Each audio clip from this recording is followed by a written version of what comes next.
Bonjour, ici Patrick Pierrat pour Info Bref Affaires. Voici l'essentiel des nouvelles économiques, financières et technologiques à connaître ce jeudi 13 avril. Le taux directeur de la Banque du Canada demeure inchangé à 4,5%.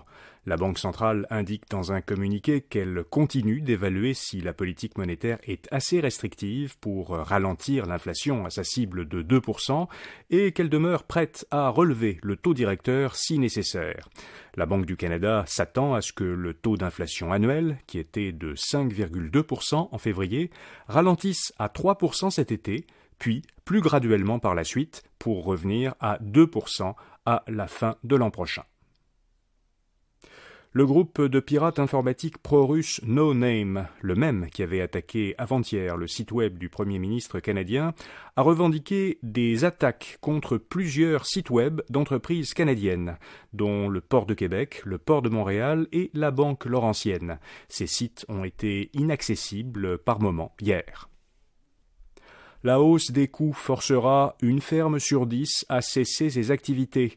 Selon un sondage mené par l'Union des producteurs agricoles le mois dernier, 19% des entreprises agricoles du Québec sont en mauvaise ou très mauvaise santé financière.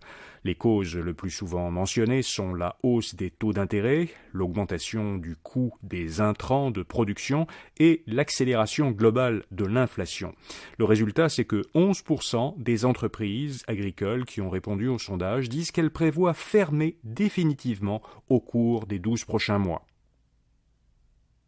L'entreprise montréalaise Goodfood a déclaré pour son deuxième trimestre un bénéfice net de 100 000 $, alors qu'elle avait fait une perte de 21 millions de dollars au trimestre correspondant l'an dernier. Pourtant, ses ventes ont baissé de 43% par rapport à l'an dernier. Alors qu'est-ce qui se passe ? Eh bien, le PDG de l'entreprise, Jonathan Ferrari, explique dans un communiqué que les ventes ont reculé, surtout parce que l'entreprise se concentre désormais sur fidéliser ses clients à valeur élevée. Il dit que cette stratégie augmente la rentabilité par client.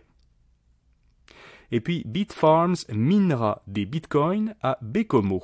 L'entreprise torontoise a conclu une entente avec la municipalité de Baie-Comeau sur la Côte-Nord pour y louer pendant 10 ans un site où elle minera, c'est-à-dire elle produira des bitcoins.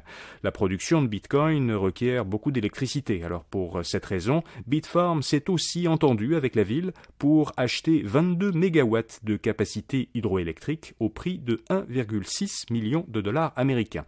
60% de cette somme sera payée en actions de l'entreprise.